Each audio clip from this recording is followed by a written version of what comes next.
Hello, my name is Zach Adams, and I'd like to welcome you to a special edition of the Outlaw Radio Show we're calling Into the Archive. The very first episode of the Outlaw Radio Show aired September 4th, 2017. It was a pre-recorded 52-minute show produced specifically for FM radio. After the episode would air, we would then take the audio, we would release it on its own standalone podcast. For approximately the next 4 years, this is how Outlaw Radio was. It was produced in this specific format until we decided to pivot away from the constraints of radio by transitioning the show into a video live stream recording of a podcast. Creighton was the first voice that joined me. That was later followed by Justin and Vinny and a large collection of dear brothers. Now, most of our audience, most of you, are most familiar with the live stream version of the Outlaw Radio Show. But the simple fact remains that we have like 4 years worth of content, fantastic content, that's never been produced or released on our YouTube channel. So Into the Archive is our way of reintroducing some of the best of these episodes to our growing audience, completely unaware that most of this content even exists. Now, note, since there's no video of the episode being recorded, no video of it being produced, following this introduction, you're only going to be able to listen to the audio of the actual radio show as it was originally released. Now, today, Into the Archive, we're going back to January 5th, 2018. This was show number 18. I did an interview with a friend I knew from Bible college. Her name is Erin Stoffel. I knew her and her husband. They live in Wisconsin. Erin experienced a tragedy. I'll go ahead and prep you. This will be a tearjerker, and yet you'll hear her story of faith and recovery, her trust in Jesus in the midst of a storm. It is a powerful, powerful episode. And so at this point, we're going to transition. The music will drop. You're going to hear 52 minutes as it was produced for radio. I hope you enjoy. Welcome to the Outlaw Radio Show with Zach Adams. My name is Zach. I pastor a church located just outside of Athens, Georgia. The name of the church is Calvary 316. It's Calvary 316 for a lot of reasons. There's some great 316 verses, but mainly we're off of Highway 316. And so if you're in the Athens, Georgia area and you don't have a church, check us out. Our website is calvary316.tv. Our media site is c316.tv. And our Sunday service is at 10:30. I hope you stay with me over the next hour or so if you're listening. Today we have a really special episode, mainly because we have a very special guest with us today. And it's a friend of mine. Her name is Erin Stoffel. And Erin, are you with us? I'm here. Well, thank you so much for being with us on the Outlaw Radio Show. And your last name for the audience is? Stoffel. Erin Stoffel. And where are you from, Erin? I'm from Wisconsin. What part of Wisconsin? South of Green Bay. South of Green Bay. So just for the audience's understanding. Go Pack Go. Oh, go Pack Go. Well, that's gonna be difficult because the Falcons could very well face the Packers in the playoffs, and that might lend to some complicated interactions here. But for the purposes of why you're on the radio show, so for the audience's sake, I don't want to classify myself as a friend per se. I'm more of an acquaintance. I went to Bible college, right, with Erin and her husband John. And one of the interesting things is that John and I think even you, Erin, like we served. Do you remember Dirt Daddy? Oh, yeah. Remember? Yeah, we were on the landscaping crew together, and we had different jobs, and a lot of our interactions overlapped. But you couldn't miss your husband John. I mean, the at the time it was a bright red mullet, and the thick Wisconsin accent. And I think there was a bit of a kindred spirit because you guys were made fun of a lot for your Wisconsin accent. And as a Georgia boy, a lot of people couldn't really understand exactly where. Yeah, that accent as well. So I think it was just the pure default, like no one understood us. You got to realize though that because John had a mullet, like that did not define all us Wisconsin people. That did. No. Well, for me, it was. I mean, John was, Like you just didn't forget him. And No. for me, I just remember, I remember you guys. I remember John cutting palm trees, and that was just the dirty, terrible job. And I was so glad he was doing it and I wasn't. And fishing in the lake at the Bible college. And I was like, man, I really hope that dude doesn't. That's a pond. That's not a lake. Man. Yeah, right. I hope I just remember thinking, I really hope he doesn't eat any of those fish because that's going to be disgusting. And so I graduated Bible college, moved back to Georgia. I knew you guys had moved back to Wisconsin. For the audience sake, we've completely lost touch. I didn't know anything about really what happened with you guys for the next decade until I ended up hanging out with a friend of mine who happens to be a friend of yours. His name's Seth. And Seth was able to kind of tell me somehow you guys came up and the stories overlapped. And he told me a lot about what had happened to you and your family since Bible college. And I just thought, man, that is the most powerful thing I've heard.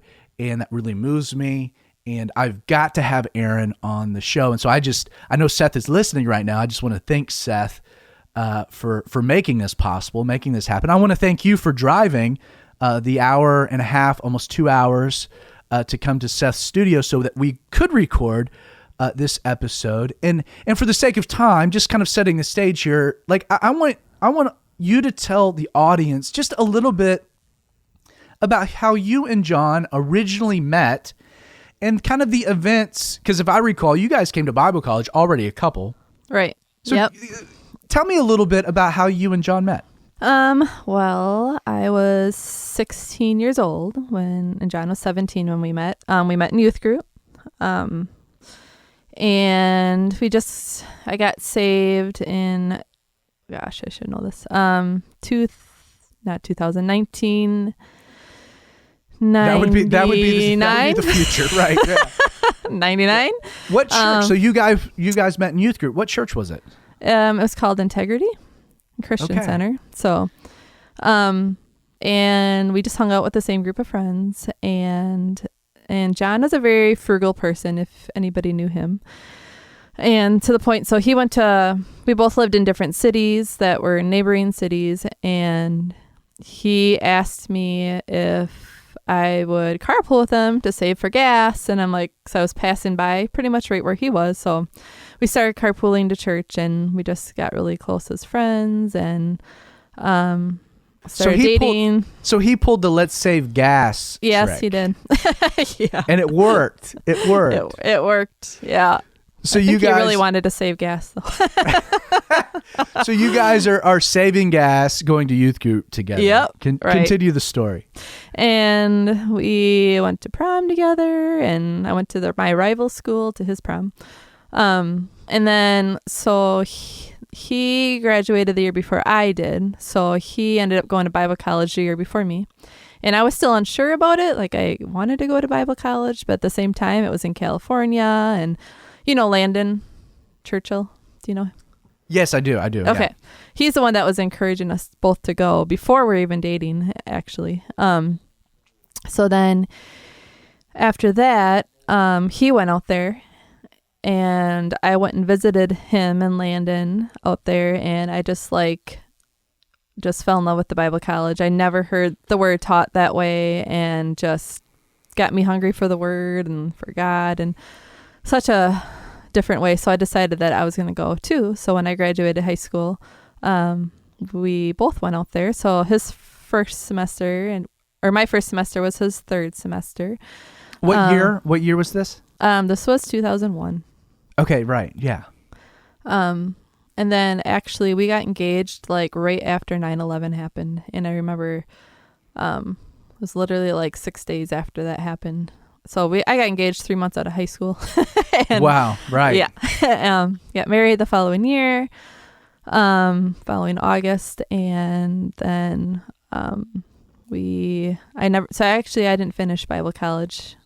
We thought we would stay home a year and go back, but that didn't happen because I ended up getting pregnant, and we wanted to stay close to family. And so he did 3 semesters and I did the 2. And so he worked his last semester pretty much to pay for a ring. But so he worked the last semester to pay for a ring, and which if anyone knows Bible college is not out of the question. It's not abnormal in any regard. Not at all. But you guys, so you came to Bible college, and then knew that John was the one that you were supposed to marry. Correct. Yep. And so you guys moved back to Wisconsin. What year was that? 2002. 2002, and it was there that you get very quickly got pregnant. Yep. Like a year and a half later, we had her after we got married. You got married and quickly pregnant, and your firstborn, her name was what? Olivia. And so you and John and Olivia are in Wisconsin. Yep. And just kind of tell me about life. Tell me what God was doing. Oh man. So when I had Olivia, I was 21, and John was working. He started working 2 jobs actually. So he was working for an oil company, and he started a landscaping company with a friend. Well, he just helped his business get in a go. And I stayed home with Olivia. So it was an eye-opening year, because having a baby is no joke. No, it's not at all. But it was a huge blessing. Life-changing for me, for sure. So that was just, he go to work and I was at home. And growing up through high school, what did you want to be? Like, what was your dream? What did the Lord kind of put on your heart? What did I want to be when I grew up? Yeah, what did you want to be when you grew up? Yeah, absolutely. I think I'm one of the few people that really didn't have any idea what I wanted to be. I think most people can relate to that, honestly. Yeah. I really do. So you didn't really know. Did you want to be a mom? Was there Okay, no, I didn't. I mean, I did and I didn't. Like, it was one of those where I wanted to be a mom because that's like what you did when you got married. But yeah, at the same time, like, actually being a mother terrified me. Was just like, oh my gosh. But I mean, that could have had a lot to do with getting married young. I'm not sure. But after I got pregnant with Olivia, it was like God like changed my heart like immediately. And I look back and I'm like, gosh, I couldn't imagine not being a mom. Like, it was just like the best. I just loved it. Loved staying home. Loved being a mother. Hard, but so rewarding. So rewarding. So you and John, you're young and you've just got married. And you've just had a baby, and you're figuring out life, figuring out how to pay bills, where to get health insurance. And you're involved in ministry at this point? Not like, I mean, he just had a normal job. I mean, ministry, I guess to us was, wherever you were, like it's absolutely just, at the home or at his job, but we weren't involved in any specific like church ministry or anything like that. No. Just loving Jesus and being faithful, and every Bible study that could be involved in. John was such an extrovert. I mean, like, I know, absolutely. That I felt like we were going all the time. And so he embraced church. He embraced people. And, so we were very involved in the church, but he wasn't. But not in an official capacity. Now, no. It was a few years until you decided to have a second child, correct? Yep. So Ezra came along about 3.5 years later. Wow. So you guys are figuring out life. You've had Olivia, and then you have Ezra. Yep. But then it wasn't too far after that you decided to have a third. You kind of went 1, 2, and then might as well throw in a third, right? So it's interesting too, because the day Ezra was born, I remember thinking we're going to be back here, and we were considering being done, like, but God was like, no, you're not. So, I knew we'd have one more. Now, what was the? I have 2 children, so can you just quickly tell me what the interactions, what the family dynamic was like with 3? With 3. Well, Like Olivia is a little older than the other ones, and so Yes. was there a big sister mentality there? Oh yeah, she was great. She was very motherly herself, in being the oldest girl, or the oldest, and being a girl. I think that had a lot to do with it. But she prayed for a little sister, and she got her little sister. After a little brother, she wanted a little sister. Yeah. Yep. And I really wanted a sister for her. I am between 2 brothers, and I always wanted a sister. So I was hoping she would, and she did. So yeah, she was great. She was it was right before she turned 6 that she got her little sister. So I don't know. I remember my mom always saying 2 is a cakewalk. Wait till you have 3, because you have 2 hands, one for each child, and then when you get the third, it throws you off. And and I always thought, 2, having a boy and a girl, it's like, well, I don't know. They kind of like have their own stuff, and I'm like, we gotta have a third to throw it off. Right. Well, and like vehicles are set up for 4, but Right. you throw in a 5th for a family vehicle, and, and it changes everything that you have to do. So real quick, we're running up against a break, but I want the audience to just kind of know, as we're setting the scene here, that Erin and John, the Lord has blessed them really with just a beautiful family. They're a normal family, Wisconsin. Nothing really uniquely special, in the sense that just faithful Christians that love the Lord, making their way, loving Jesus, loving each other. And yet when we come back, things changed in a hurry. And please don't go anywhere. We'll be right back on the Outlaw Radio Show. One of the missions of Outlaw Radio is to bring your attention to ministry resources that will benefit your personal study of the Bible and spiritual growth. With this in mind, we want you to check out Ravi Zacharias International Ministries. Not only is their vision to help the thinker believe, but they exist to help the believer think. To accomplish both of these aims, their website, rzim.org, is filled with tons of free resources aimed at not only answering your own difficult questions, but with the intention of providing the necessary tools to defend your faith in an ever-growing hostile world. Once again, you can learn more about Ravi Zacharias International Ministries by visiting rzim.org. That's rzim.org. Welcome back to the Outlaw Radio Show. We're joined with Erin Stoffel, a dear friend, a guest. And in the last block, she was describing your traditional, really stereotypical American family. Husband, a wife, 3 kids, the heartland. We're in Wisconsin. Loving Jesus, faithfully serving Jesus in the capacities, the normal ways that the Lord affords us to. A beautiful daughter, Olivia. You have Ezra. You have Selah. Anything you want to add to that, Erin? Just setting the context, setting the scene here? Yeah, like you said, a very, I guess, normal American family life, and God is, doing a work in our family, and just, kids going to school and all that. Yep. So I want to fast forward the timeline here to a very difficult day, and I know that May 3rd, 2015. Open the day.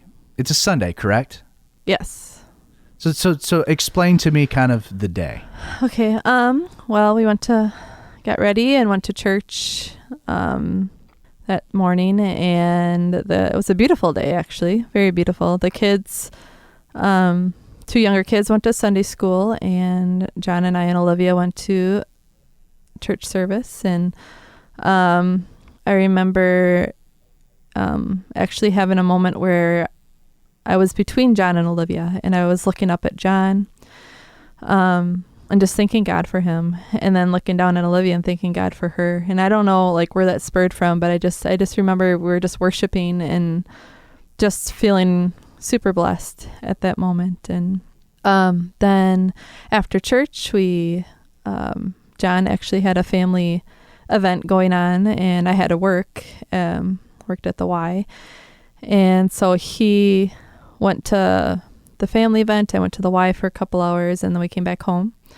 And since it was such a nice day out, and I don't know, we had a light day, left in the day yet. We talked about going to this, or I brought up of going to this park. And this park had an old trestle trail bridge that was turned to a walking bridge. It was newer so we thought, well, let's go do that. We'll go for a walk. We had our little dog with us, and so we went to the park and saw some people we knew there, and took the kids to the bathroom and decided to make our way across the bridge first, and then we let the kids play at the park when we got back. So we walked across pretty much almost to the end, but it was like it was the spring, so there was a lot of lake flies right up here, and so we decided not to finish it and turn around. We actually were looking over the side, and we saw like a family of ducks, and decided to turn back. And so we started to head our way back, and in the middle of this bridge there's like a red pavilion area with some benches and whatnot, and we were walking up toward this pavilion in the middle, and Ezra was actually up ahead with the dog, and thankfully, and we were just getting up there, and all of a sudden, I don't know what John saw, because we didn't have any conversation. It all happened so fast, but I could actually, there was a man sitting on a bench, and we heard a gunshot and saw the man fall over. And as I knew there was something wrong, obviously, so I was walking with the girls, and I had Selah in hand, and John stopped to approach the man, and he had like this satchel thing that was in front of him, and he was holding his hand behind it. And so I kept going, and then I stopped and turned around, and then when I stopped, or when John stopped, Olivia stopped between John and I, so she was, I don't know, about 5 feet from me maybe. Now, where was Ezra? Because you had mentioned Ezra had gone up ahead with the dog. He was up ahead with the dog already, okay. So he wasn't even. He's kind of out of the scene, yes, per se. Okay. Yeah. And this man said, I don't know what happened. He just fell over, and he pulled out a gun and shot John in the chest, and then he pointed the gun at me, shot me in the leg, and then shot Olivia, and then we all fell to the ground. And I remember getting back up and thinking, when something like that happens, you really you can't comprehend what's going on, and in your mind, one thing, but at the same time, it's just you don't believe it at the other end, and yeah. So he shot John again in the chest, and I remember his words saying, may God forgive you. And I remember at that moment thinking, if I don't get out of here now, I'm going to be stuck here. And I still didn't even comprehend what was going on. And so I grabbed Selah's hand, and Olivia was just too far from me. It was the hardest thing I had to do. But there was no time, and I grabbed Selah's hand and started running. And at the time, I didn't know that he was shooting at us as we were running. I don't remember hearing actually any gunshots after I started running. And I was almost caught up to Ezra, and I felt like this just gush go down my legs. And I honestly thought I was wetting myself or something from shock, because I didn't feel anything. And when I looked down and I grabbed my side, I had blood all over my hand, and my daughter said, Mom, you're bleeding. And that's when it really just all started to come together in my mind. So I caught up to Ezra, and I just said, you need to go. He asked what was happening, and I said, you need to go up ahead. You need to have someone call 911. And, I could tell he was hesitant because he didn't want to leave me, but, he listened and he went up ahead and got a hold of a family. And, by that time, I think people were running off the bridge and they saw it. And I didn't run past one person though. So it was just, to me, like there was no one around, but I got to the end of the bridge and, I, saw another man and I tried to yell for help for him. And I finally just sat down on this gravel, Wow. laid down, and all of a sudden, like the pain of the gunshots. So I got shot in my hand, my leg, and my abdomen. And thankfully my daughter didn't get shot, but as I was laying there and the pain came on me, it was just, I've given birth 3 times and this was the worst. This was the worst pain I've ever experienced. And I remember looking down the bridge and I could see my husband and my daughter laying there, and I knew that they were gone. Oh. It was pretty far down too, but I'll never forget the picture of that. No. So, the police from all different areas came and whatnot, and I stayed conscious the entire time. But while that was happening, your daughter Selah is with you, or has she gone up with Ezra? No, Ezra was nowhere to be found. He was with the family, but I didn't know that at the time. Right. Selah was next to me. There was another officer there, I guess, or there was a couple that kind of stayed by her, and I could hear them asking her questions, trying to keep her calm until a police officer came. But it felt like the longest time of my life just waiting, because I was in. And I remember at that moment too thinking, wow, everything's changing. Everything's changing right now. Just like How long until the paramedics arrived? I guess they were there within, I don't know, minutes, but to me it felt like hours. Right. I could hear them. They were actually on the other side of the bridge, waiting, because they had no idea how many people were hit or exactly what was going on. And an officer figured out that there was, or overheard someone say there was somebody wounded on the other side. So they finally came over, but I just remember hearing sirens for just felt like forever. And I'm like, where are they? Where are they? Because, it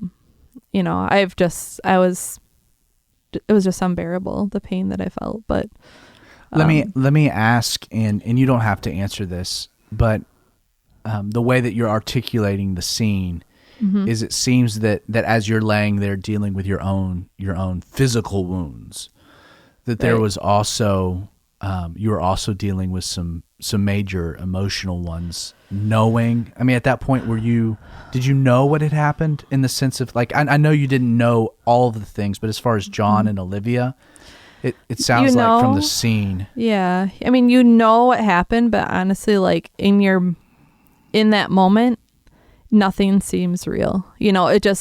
I just remember thinking, like, this isn't real. It doesn't sink in. It's like your body I was talking to an officer recently about it, and she says your body kind of just goes in survival mode, and your mind, and that's why she says you'll probably never remember those gunshots when you're being shot at, when you're running. She's like, because this is just how your body protects itself. And so it's like, I knew what I saw, but like it didn't sink in. It just, my body's doing one thing, trying to survive, and then at the same time, mentally, the picture that you're seeing and what you just experienced, you're trying to just, it's a very overwhelming moment. Well, and it's not like I forgot any of it, but it just, I understand. Yeah. I understand. Well, listen, we're running up against a break. Please don't go anywhere. We'll be right back here on the Outlaw Radio Show. Hearing a story like this is extremely difficult. It reminds us of the sin that has permeated our world, that has brought death and destruction upon mankind. We encourage you to stay with us for the second half of today's edition of the Outlaw Radio Show. Zach will continue talking to Erin Stoffel about this tragic event.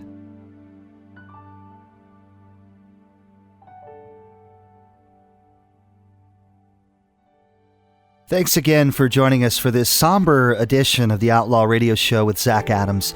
Zach is continuing to talk with Erin Stoffel. We closed the first half of today's show with a devastating scene, something that would be in your worst nightmares. I want to turn it back over to Zach and Erin as they continue to talk about that day. Welcome back to the Outlaw Radio Show. We're having an interview with Erin Stoffel, and if you were with us, where we left off the last break is a very difficult place. So it's a beautiful spring evening. It's May 3rd, 2015. It's 7:30 p.m.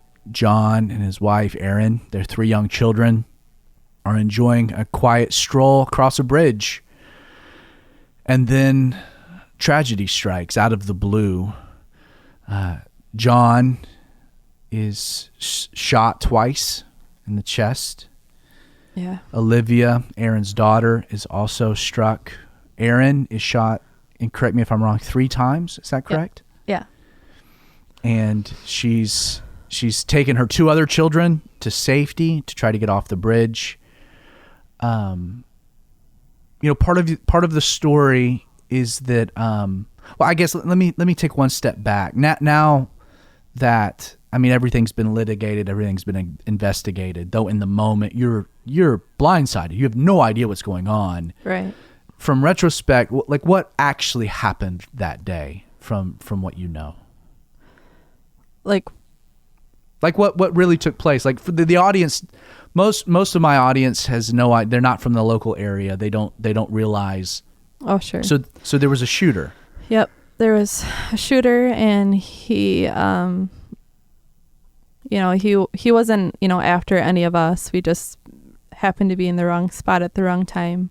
Mm-hmm. There's another man that was killed and before us, and then my husband and daughter were killed that day. I was shot 3 times, and my 2 younger kids thankfully got away. But it was a random shooting, so it was totally random, and yep. From the reports that I read, he ended up taking his own life. Is that correct? That is so correct. It was a murder suicide. Right. Wasn't targeting anyone. Was just in a very dark, terrible place, and your family got caught in the middle of it. Is that a fair way to assess it? Yeah, pretty much. We walked right into it. You walked right into it. Now, one of the most powerful things that you mentioned in the last block, but didn't elaborate on, that I'd like to revisit before we move on, is that so here you are. Your Ezra's up ahead. Mm-hmm. There's a bit of a disturbance. John walks up, which doesn't surprise me, because that was the type of man that John was. He was a compassionate man. He cared for others, and yep. And if he sent, there are people that if they sense something's wrong, they run.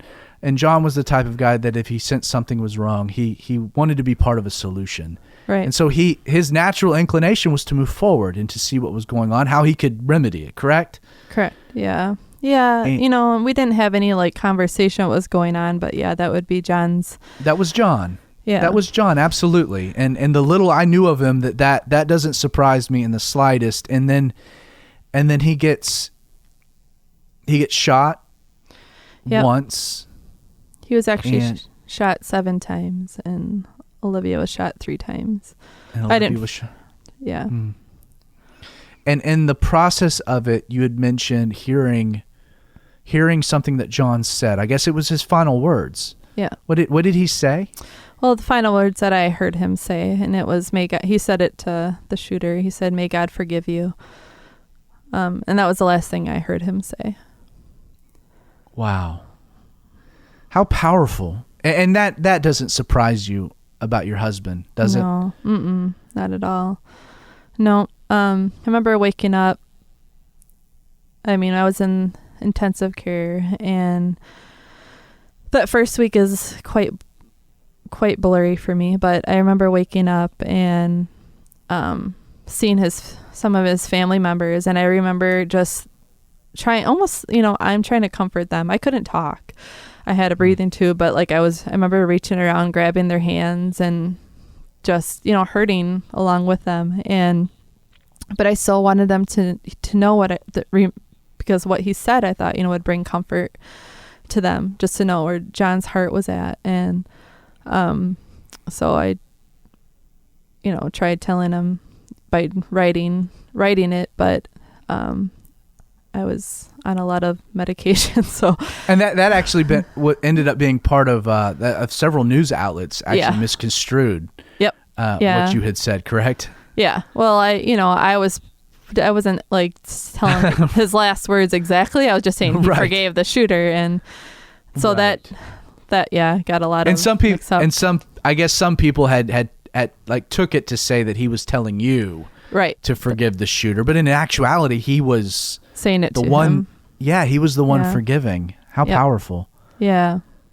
Yep. So you, not to get too far ahead, but here you are, you're bleeding out. You've been shot 3 times. Paramedics arrive. I assume they logically get you immediately to the emergency room. What happens over the next, like get into the story. I mean, you're unconscious. Well, I wasn't unconscious, actually. Oh, you weren't? Okay. No. So I remember feeling, I remember one officer, I remember seeing a bunch of them running around me. I mean, they had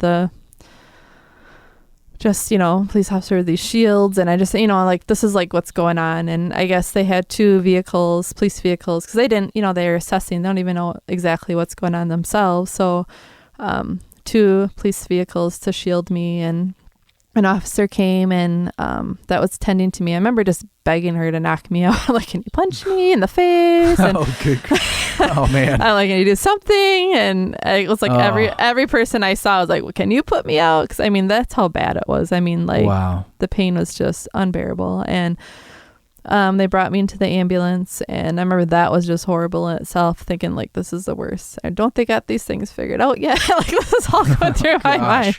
I was in so much pain, and then all the bumps, and can you guys put me out? And they're like, no, we can't. But I remember actually when I got to the trauma center, and they finally, like, I remember seeing the mask to put me out. And I just remember thanking God and going, thank you, Lord. Thank you, Lord. Thank you, Lord. Because at that point, I'm just like, whatever, wherever I go, if I'm going to die, if I'm not, like, I just need to be put out of my misery. And so they put me out, and I don't know how long the surgery was, but, I did have one bullet go through my right lower abdomen and came out my back, lower back, and that went through my smaller intestine and hit my my colon. So I pretty much had toxins that were just killing me in itself. And so they had to open me up and clean me out. And the next morning, I don't know, actually, I don't even know when I woke up. I think it was the next day. But I remembered everything. As soon as I woke up, I remembered everything that happened. And I think my first question was, where's John and Olivia? And even though, like, I remember them on the bridge. Like, I remember seeing them. There was hope. There was hope. Yeah. And I remember the nurses scrambling around looking for my dad. And, like, just even them doing that, it was like, yeah, I know what happened. And, and then they told me, and, that first week is just, I mean, it's such a blur. It's just, I mean, my dad kept all the papers that I wrote on before I could talk, and I'm like, I don't know how you made any of that out, because it's just, in my mind it looked right, but to them it just didn't make any sense. But yeah, that first week was pretty rough. And now, how long were you ultimately in the hospital for? 21 days. 21 days. Yeah. And during this time, your other 2 children, I assume, stayed with family, that they were. Yeah. Yep. They were with the family. So at this point, you can't even begin to process, single motherhood.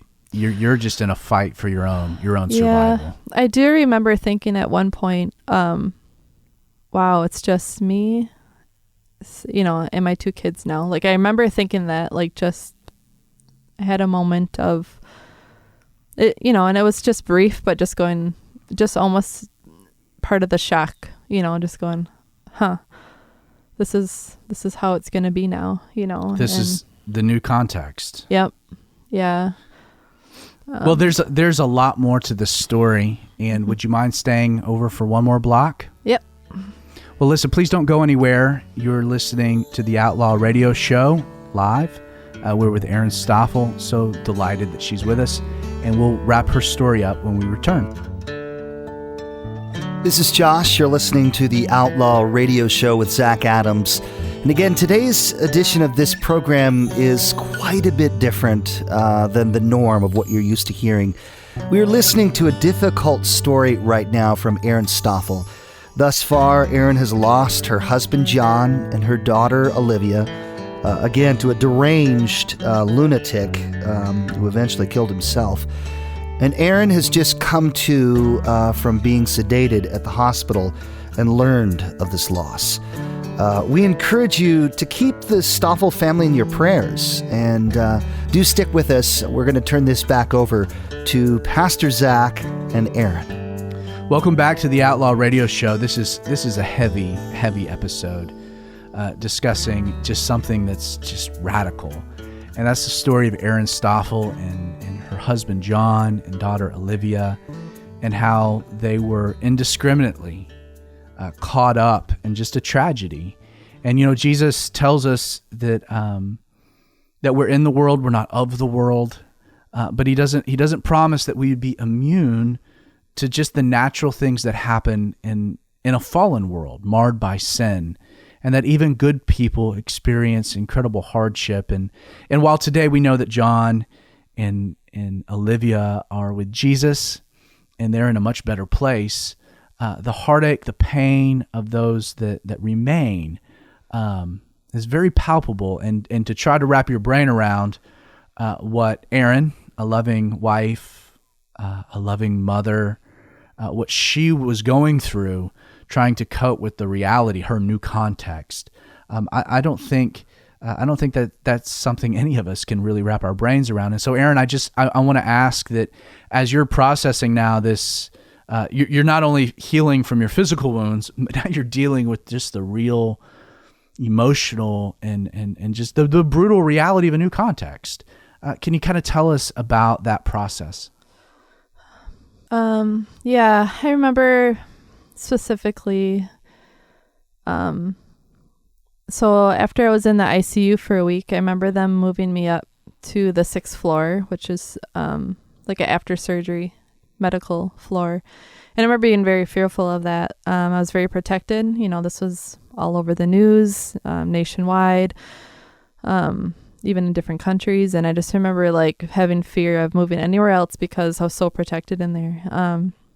And they did not end up moving me.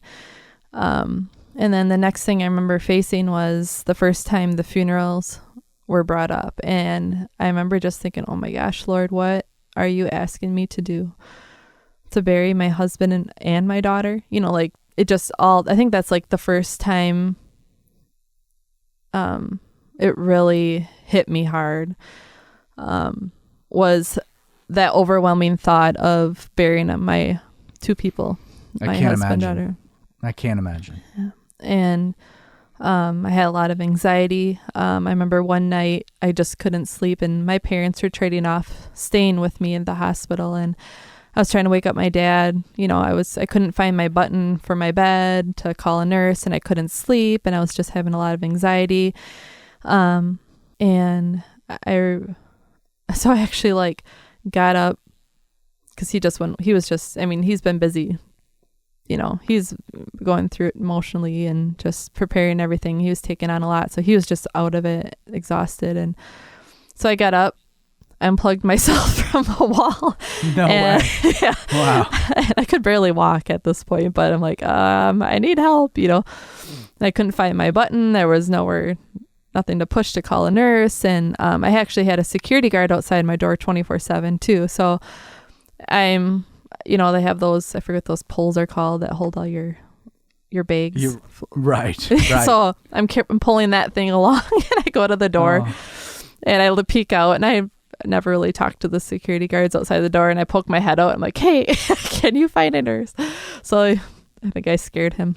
But he he got up and found a nurse and went back to the bed. And I just remember them like calming me down. And so that week was really rough. I couldn't even think about a funeral. I couldn't even, I just handed that all over to the family, and I just said, I trust you guys with whatever you want to do with this, but I can't deal with this. And just let alone having to go to it was enough, for me. But the Lord took care of you. Yeah. The day of the funeral, I had a lot of people praying for me, a lot of great friends coming to my side. And, but the day of the funeral, I just remember God gave me this overwhelming peace of just peace. And, my family was busy. My parents and John's family was busy doing all the funeral stuff. And, so I had a few girlfriends that stayed with me and took care of me that day. And, there's actually like a team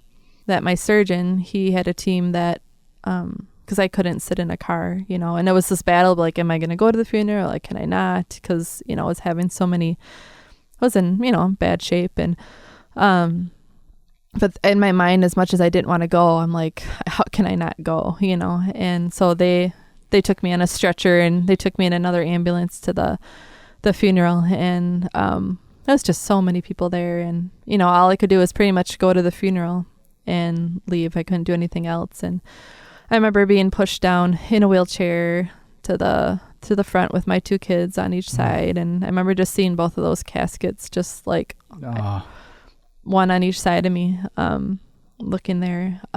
At one point, there was worship songs and Amazing Grace came on. And I just remember thinking, Lord, you call us to praise you no matter what, praise you in the storm. And with his strength, I was able to stand up and I just started worshiping him. And I didn't know like what was happening behind me, but that caused everybody else to get up, just to get up and worship and praise the Lord and just give it all to him, and I think I just really learned they're his, they're his and they're with him. And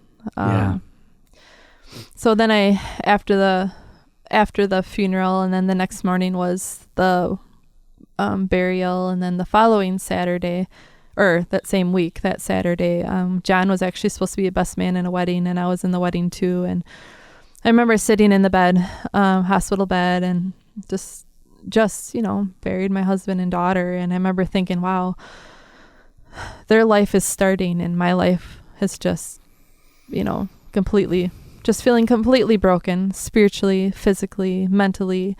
Couldn't be there for my kids, just completely broken and utter pain. And now before we get to how the Lord sustained you, the Lord's sustenance after the storm is really kind of a byproduct, according to our conversation, of his preparations before the storm. And very quickly, we're running out of time, but could you just give me an example of how the Lord was preparing you?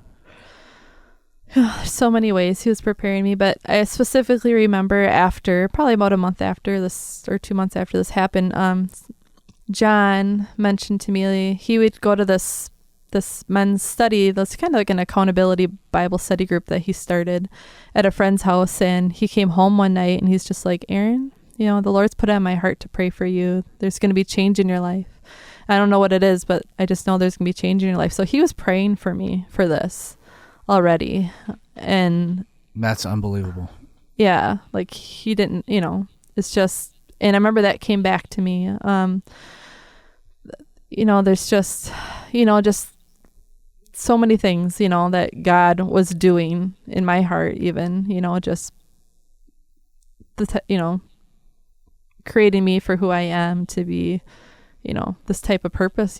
There's purpose in all this. And I think isn't that really the most powerful aspect, is that in a world where these type of things are defined as random shooting, indiscriminate, that God, that it's for the believer that we can see through that and see a much larger divine purpose. And you've been able to see that, correct?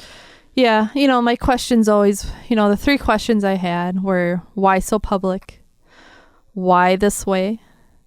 And why both of them? Those were like the questions that I had. And And I was so fearful that it was so public, but I was hearing testimony after testimony of just like how God was using this, and like how Jesus was on the news, like they don't say Jesus on the news. They were saying like every single day, for like a month and a half, this was on the news and longer, but how it reached to, 5 other countries, and just like, I was just hearing testimony after testimony of how God was using this. And I'm like, if it wouldn't have happened this way, then it would have never have reached as far as it did, and knowing John's heart, like he, would have given his life over for anybody to get saved. And, and I believe the Lord knew that in his heart, and we'll never know. You'll never know all the purpose that God has had in this, but like he's given me bits and pieces that just, they carry you through, they carry you through. No doubt. And, and from what I've heard, that was also Olivia's heart. And it's neat that you have a set of friends that have kind of started a Facebook campaign. We're running out of time. I just encourage the audience to just go to Facebook and look up Olivia's heart, and just neat things that God is doing. But Erin, thank you so much for being on the show. Yeah. I really do appreciate it. Thank you. Thank you for having me. And may God be with you. May God bless you. And I just ask anyone that's listening, be encouraged in tragedy. God can use it. There is a plan, and then there is a purpose. Amen. God bless. Thank you for listening. This was the Outlaw Radio Show.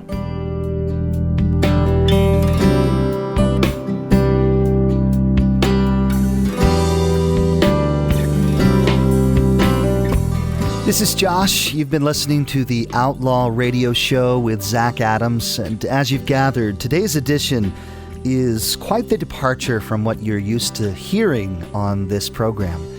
And I want to close today's episode by reading a verse. And this is a verse that can seem trite. Sometimes it's read at funerals. But truly, as you've heard this story and you've heard even the words of John Stoffel as he lay there, just moments away from seeing the face of Jesus, this verse comes to my mind. Psalm 116, verse 15 says, "Precious in the sight of the Lord is the death of his saints." And we know that John and Olivia are with Jesus right now. And from the entire team here at Outlaw Radio, if you're listening right now and you're going through something incredibly difficult, maybe you've lost someone, maybe you're starting this new year, you just had Christmas, and that special loved one of yours wasn't with you for the first time, we want to encourage you to reach out to a local church. We know that there are great churches, great Calvary Chapel churches in your area that are teaching through the Bible that can help you as you go through this. And as always, please, we want to hear your stories. If you have a story like Erin's, and of course we pray that you don't, but if you do, if you've suffered in this way, we want to talk with you. We want to hear what God has done in your life. Please connect with us at outlawradio.org. Again, that's outlawradio.org. On behalf of Pastor Zach and the entire team with Outlaw Radio, we pray God's blessing on you today. I hope you were absolutely blessed by that Into the Archive episode. Please keep in mind, all of our content can be found at outlawradio.live. That is the quick link to our YouTube channel. All of the audio going back years, all the way back to 2017, is archived on our podcast. So if you're into Apple podcasting or if you're in Spotify, you can start scrolling down and you will find all of these early episodes that we've been releasing into the archive. But you'll be blessed by all of them. And so all of these you can find at our website, which is outlawradio.org. Thank you so much for being a listener, a viewer. We appreciate you. There would be no Outlaw Radio without you.